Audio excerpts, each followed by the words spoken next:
You ever hear the phrase, money changes people? Well, let me tell you, sometimes it doesn't just change people. It reveals who they really were all along. For 20 years, my son didn't talk to me. No birthday calls, no Father's Day, cards, not even a polite Merry Christmas text, nothing. I was a ghost in his life. But then, one day, he found out I had gotten rich. Suddenly, my phone buzzed with his name flashing on the screen, and before I could even catch my breath, I was invited to Christmas dinner with his whole family. But what he didn't know was I had a plan of my own. Stick around to the end, because what happened at that Christmas table didn't just shock my son. It shocked everyone in that room. And let's just say, I finally got the closure I deserved. Before I dive in, let me ask you this. If a child cut you off for decades, only to return when they found out you had money, would you forgive them?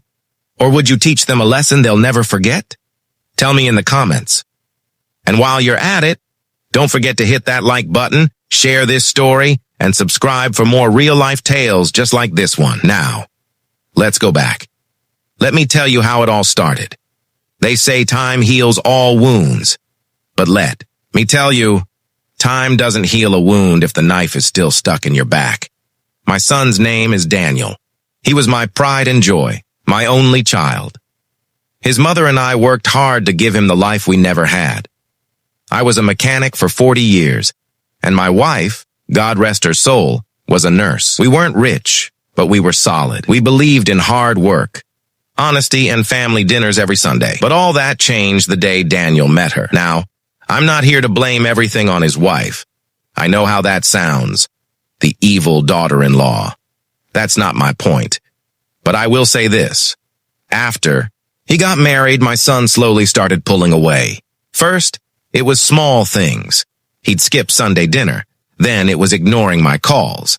Then birthdays became an afterthought. One night, this is burned in my memory, Daniel came to my house. He was furious, said I was too controlling, that I always had an opinion about his choices, that I didn't respect his independence. I stood there shocked, because all I ever tried to do was guide him the way my father guided me. I remember his exact words. He shouted, "You're not part of my life anymore, Dad. Stop calling. Stop showing up. We're done." And the door slammed, and with it, 20 years of silence followed. Do you know what it's like to be erased by your own child? To walk past the toy box in the garage that still had his old baseball glove in it and feel like you were grieving someone who was still alive? It broke me. I tried calling in the early years, birthdays, Christmases, even just random Tuesdays, when I missed his voice. Sometimes he picked up, only to hang up on me. Sometimes I'd hear his wife in the background saying, "Why are you even answering?" Then, eventually, he changed his number. The years dragged on. My wife, she held on to hope longer than I did. Every holiday, she'd set an extra plate just in case Daniel walked through the door. Every Christmas, she'd put one gift under the tree labeled, "For Daniel."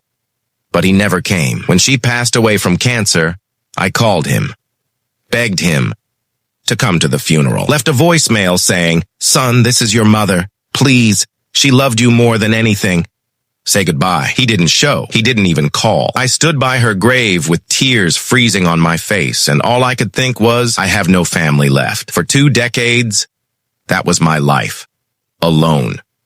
Forgotten. Just an old man rattling around in an empty house. Neighbors invited me over for holidays sometimes. Church friends checked in. But nothing fills the hole your child leaves when they decide you're disposable. It got so bad that I stopped putting up a Christmas tree. Why bother? I stopped answering the door on Thanksgiving when people brought me food because their kindness just reminded me of what I didn't have. I went numb. But here's the thing about life. It doesn't stop, even when your heart does. The years rolled on, and slowly, I rebuilt myself. I poured my time into fixing up classic cars, something I always loved. Turned out I was pretty good at it. People started paying me more than I expected. Word spread. Before long, I was flipping cars and investing. Then came a lucky stock investment when a company I'd put a few thousand into skyrocketed. By the time I hit 75, I was Well, I'll just say it. I was rich. Not billionaire rich, but retire in comfort and never worry again. Rich. And then, that's when my phone rang. After 20 years of silence, I saw a name on the screen I never thought I'd see again. Daniel. My son. I stared at the screen like it was some kind of ghost. Daniel. I almost didn't pick up. My finger hovered over the button and I thought, what if this is a mistake? What if he meant to call someone else? What if it's just a butt dial? But after 20 years of silence, my curiosity got the better of me. My heart pounded so hard, I swear I could hear it in my ears. I pressed, accept. Hello? My voice cracked. There was a pause. Then, Dad, that one word sent me reeling. His voice had changed, deeper, older, but still my boy. For a second, all the years fell away and I almost burst into tears. It's me, I said quietly. Daniel? Another pause, then a laugh, forced. Yeah, it's me. Been a long time, huh? A long time. That's what he called 20 years, a long time, but I bit my tongue. Yes, I said. It's been quite a while. He cleared his throat. Listen, I heard you've been doing well. You know, financially, and there it was. Not, I missed you. Not, I'm sorry. Not even, how are you? Straight to the money. I leaned back in my chair, staring at the ceiling. Where did you hear that? Oh, you know, small town. Word gets around. Couple of folks mentioned you've been comfortable. Flipping cars, investing. That's great, Dad. Really proud of you. Proud of me? The words were sour in his mouth. He wasn't proud. He was fishing. Still, part of me wanted to grab onto any scrap he gave me. I dreamed of this call for 20 years. I should have been angry, but instead I felt like a starving man being tossed crumbs. Well, I said slowly, I've managed to keep busy.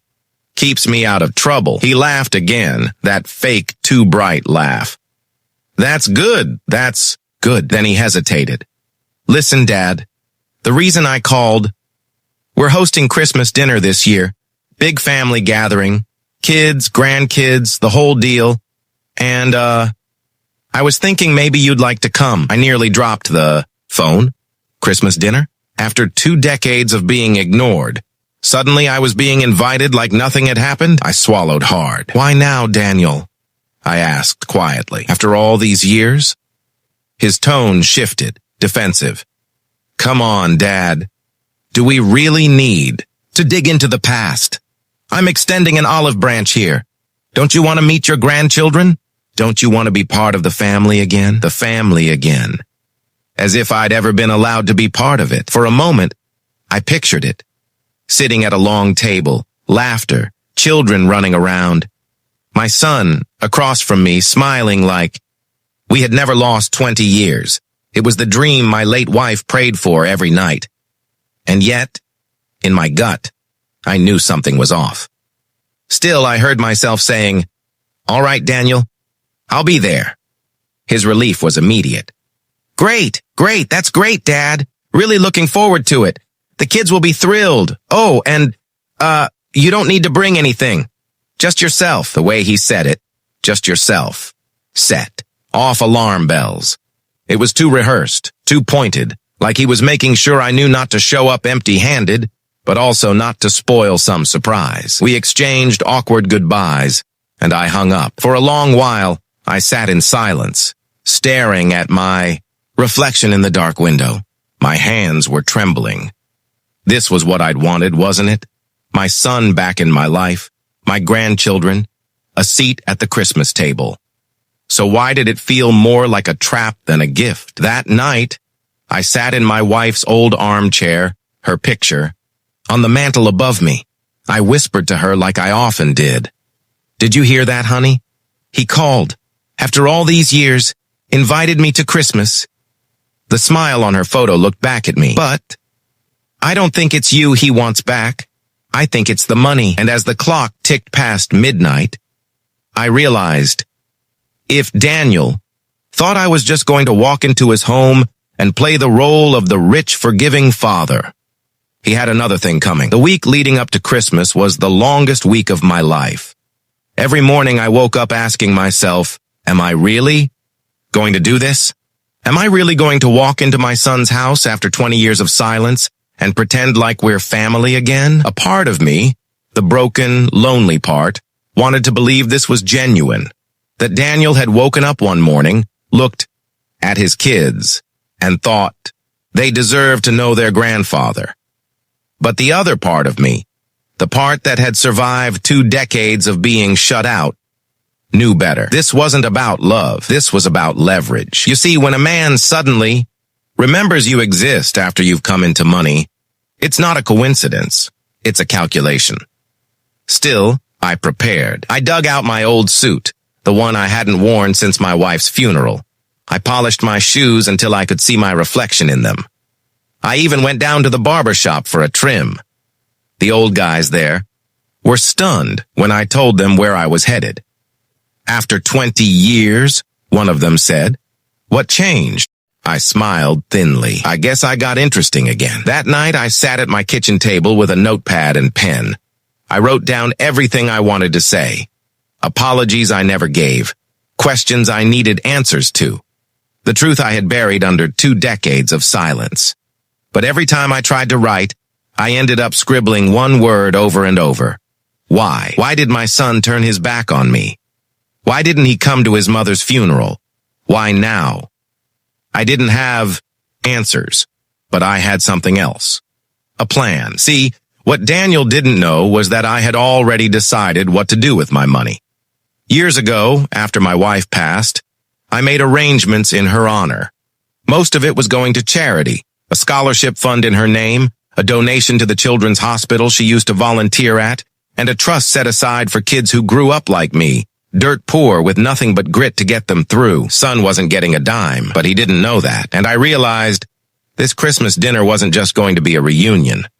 It was going to be the stage for a lesson. Still, I couldn't shake the nerves. I spent nights pacing the living room, staring at the family photo albums I'd kept hidden away. Pictures of Daniel as a boy grinning with his missing front tooth. His first Little League uniform, his graduation day. Each photo felt like a punch to the chest. At times, I thought about backing out, calling him, making up an excuse, avoiding the whole thing. But then I remembered my wife's face the day of her funeral, the empty pew where our son should have sat. No, I was going. On Christmas Eve, I wrapped up one last thing. Not a gift, but a folder. Inside were copies of my will, my financial statements, and the letter I'd written to Daniel years ago, the one I never sent, explaining why I had chosen to give my fortune away. I slid the folder into my briefcase. Christmas. Morning arrived, cold and sharp. I stood in front of my mirror, tightening my tie. For the first time in years, I looked like more than a lonely old man. I looked like someone with power. I grabbed my coat, picked up the briefcase, and whispered to my wife's photo on the mantel. "Wish me luck, sweetheart. Tonight we find out if our son is still the boy we raised, or just a stranger in our blood." And with that, I stepped out into the winter air. The drive to Daniel's house felt like heading to a courtroom, and I knew I was both the witness and the judge. What he didn't know was that by the end of the night he'd get exactly what he'd been waiting for. Just not in the way he expected. The snow crunched under my shoes as I walked up Daniel's driveway. His house was big, bigger than I expected. 2 stories, new siding, Christmas lights twinkling like something out of a postcard. I stood there for a second, clutching my briefcase, wondering if I should turn around. But before I could decide, the front door swung open. "Dad!" Daniel stood there, smiling like he'd been waiting all night. He looked older. Lines around his eyes, gray, creeping into his hair. But his smile, it was the same one he used. To use when he wanted something. Come in," he said, ushering me inside. The warmth of the house hit me like a wave. A Christmas tree glittered in the corner. Stockings lined the mantel, and the smell of roast turkey filled the air. For a moment, I felt like I had stepped into a life that could have been mine if things had gone differently.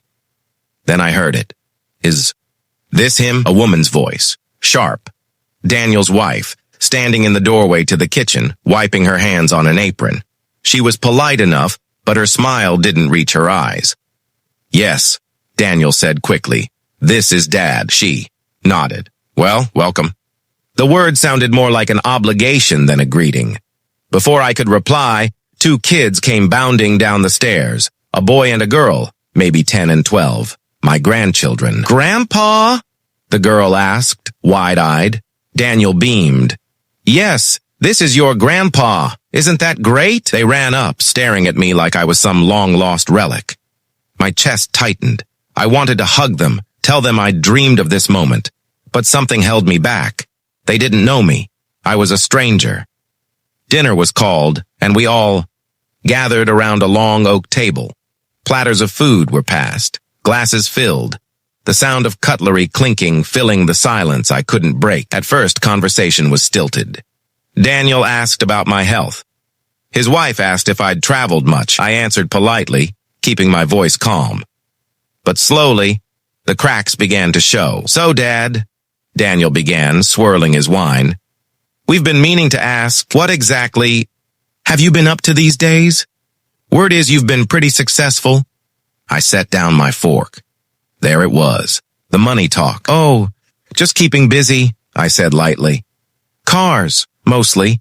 Investments here and there." His wife leaned forward. "That's wonderful.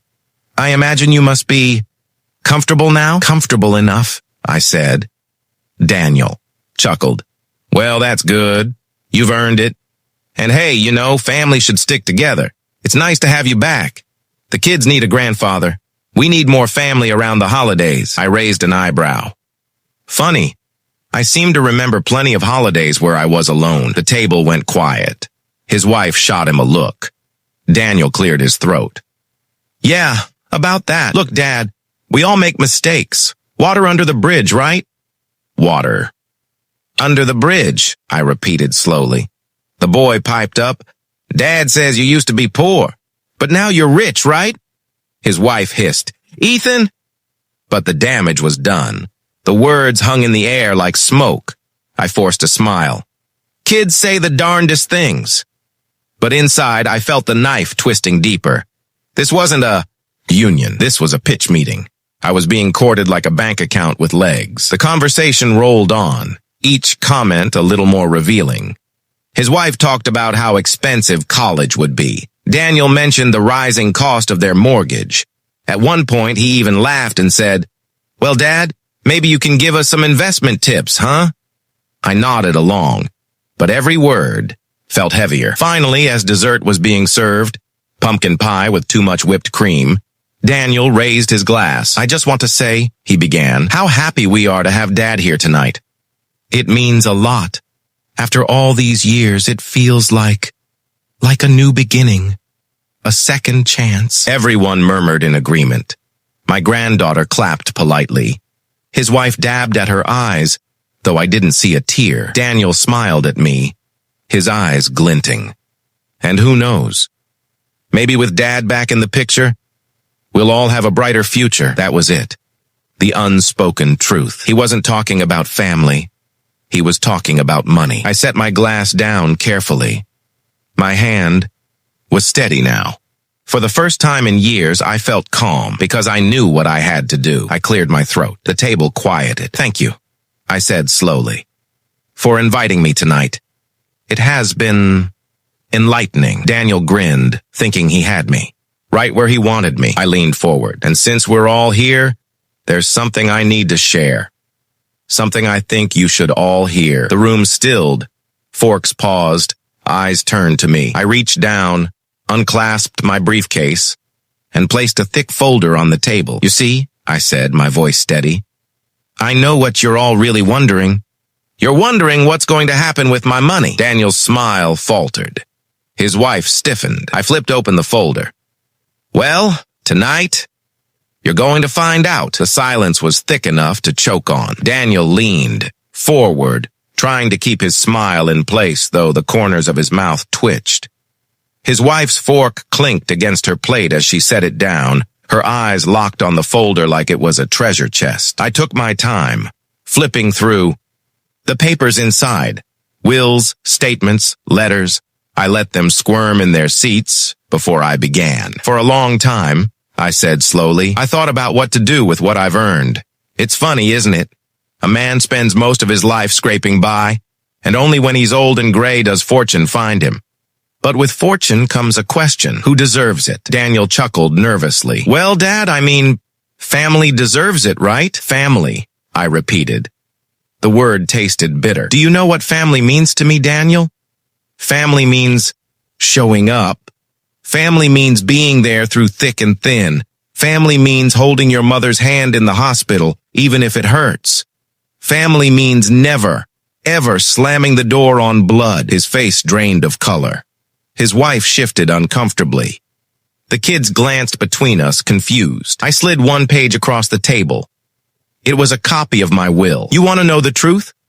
This is where it all goes. Every penny, every dime, and not 1 cent of it is for you. The gasp that left my daughter-in-law's mouth could have rattled the windows. Daniel stared at the page like he couldn't believe his eyes. What? He whispered. I looked him dead in the eye. It's going to charity. A scholarship in your mother's name. A donation to the children's hospital she loved. Programs for kids who grew up with nothing like I did. That's where my fortune is going. Daniel's chair scraped back as he stood, his face red. You can't be serious. After everything, after inviting you back. Inviting me back? I cut him off, my voice rising. You abandoned me for 20 years. You left me alone when your mother died. You erased me. And now that I have money, you remember I exist? You didn't invite me back out of love. You invited me out of greed. The kids froze, wide-eyed. His wife pressed a hand to her mouth. Daniel slammed his fist on the table. We're your family. You owe us. I stood, my hands steady on the table. I owe you nothing. You had 20 years to be my family. You chose to throw it away. Money doesn't buy back the past, and it won't buy my forgiveness. His wife's mask slipped, venom in her voice. So what? You'd rather give it all to strangers than your own blood? That's pathetic. I turned to her, my gaze cold. Better strangers who care than family who only sees dollar signs. For a moment, no one spoke. The Christmas lights twinkled mockingly in the silence. Finally, I reached for my briefcase, slipping the folder back inside. I came tonight for closure, to see if my son still existed beneath the years. I have my answer. Daniel's voice cracked. Dad, wait, please. I looked at him, really looked. He wasn't a boy anymore. He was a grown man, desperate and broken in his own way. But his eyes weren't filled with love. They were filled with hunger. You had your chance, son, I said softly. You'll never get another. I picked up my coat and headed for the door. Behind me, voices rose, Daniel's wife hissing, Daniel shouting my name, the children crying in confusion, but I didn't turn back. Not once. As I stepped out into the cold night air, snowflakes landing on my shoulders, I felt lighter than I had in years. I had come seeking family. Instead, I had found freedom. Christmas night ended in a way I never could have scripted. The house that once felt like a stranger's stage, my son's stage, finally felt like mine. Not because of ownership, but because, for the first time in decades, my voice had been heard and my presence respected. The silence after I made my announcement, that my wealth wasn't going to my son, but instead to causes and people who truly valued kindness, still rings in my ears. My son sat there, slack-jawed, his face red with a mixture of anger, embarrassment, and disbelief. His wife's smug smile had dissolved faster than snow in fire. The room was heavy, but I felt lighter. For years I carried the weight of abandonment. The quiet rejection of a child who once clung to my hand but later turned his back as if I'd never mattered. Do you know what it's like to stare at a phone on your birthday, waiting for a call that never comes? To spend Christmas with only the sound of your own breathing, when once you had stockings by the fireplace and a little boy bouncing with excitement? It's a loneliness that cuts deeper than a knife. And it scars. But standing there on that Christmas night 20 years later, watching the truth finally surface, I realized something. I wasn't the one who lost. My son had lost me. He had 20 years to build memories with his father. 20 years to share dinners, stories, and small moments of laughter. 20 years to lean on me, to learn from me, to know me not just as dad, but as a man. And he chose silence. He chose absence. Money can't buy that time back. Not for him, not for me. In the days after Christmas, the phone calls started. My son called, then texted, then emailed. Long paragraphs full of apologies, explanations, and, let's be honest, thinly veiled attempts to still salvage a piece of my estate. His wife called too, with that fake sweet tone people use when they're desperate. I didn't answer, because here's the truth. Forgiveness doesn't always mean reconciliation. I can forgive my son in my heart. I already have, or else I'd still be drowning in bitterness. But forgiveness doesn't mean handing him the keys to my future or pretending the last 20 years didn't happen. So, I put my energy elsewhere. I doubled down on the foundation I started, the one that helps kids from broken homes find mentorship and guidance. I started spending my weekends with a community of people who don't share my blood but treat me like family. Young men and women who call me grandpa when they hug me, who sit at my table during holidays, who remind me that love isn't about DNA, it's about showing up. And you know what? I found peace. Sometimes family isn't who you're related to. It's who chooses you day after day. Now, I want to turn the question to you, because this is the internet, after all, and everyone has their opinion. AITA for cutting my son out of my will after he ignored me for 20 years, only to suddenly need me when I got rich? Some might say I'm petty, that revenge isn't the way to heal wounds. But others might say I finally stood up for myself, drew a line, and showed my son that love isn't a switch you flip when it's convenient. So what do you think? Was I wrong for making a statement at Christmas, shocking the whole room with the truth? Or was I right to protect my peace, to make sure my legacy goes somewhere it will actually matter? Here's the lesson I want you to take away. Never beg to be in someone's life. If they want you there, you'll know. And if they don't, chasing them will only break you further. You're worth more than scraps of attention handed out when it benefits the other person. I spent years thinking I wasn't enough. That maybe I failed as a father. That maybe I was the reason my son turned cold. But now I see clearly his choices were his own. And mine finally are too. This Christmas, I didn't just give out gifts. I gave myself the gift of freedom. Freedom from waiting, from hoping, from hurting. Freedom to choose love where it's real, and to walk away where it's not. So, dear listener, if you've ever felt discarded, abandoned, or used, remember this. Sometimes the most powerful revenge isn't yelling, or fighting, or even shocking people with money. Sometimes the most powerful revenge is peace. Because when you find peace, you win. And nothing, no betrayal, no heartbreak, no 20 years of silence can take that away. And that's my story. What do you think? AITA for how I handled my son? Or was I justified? Drop your thoughts in the comments because I know this one will stir some debate. Don't forget to like, share, and subscribe for more real-life stories that'll make you laugh, cry, and maybe even rethink what family really means. Until next time, take care of yourself and never forget your worth.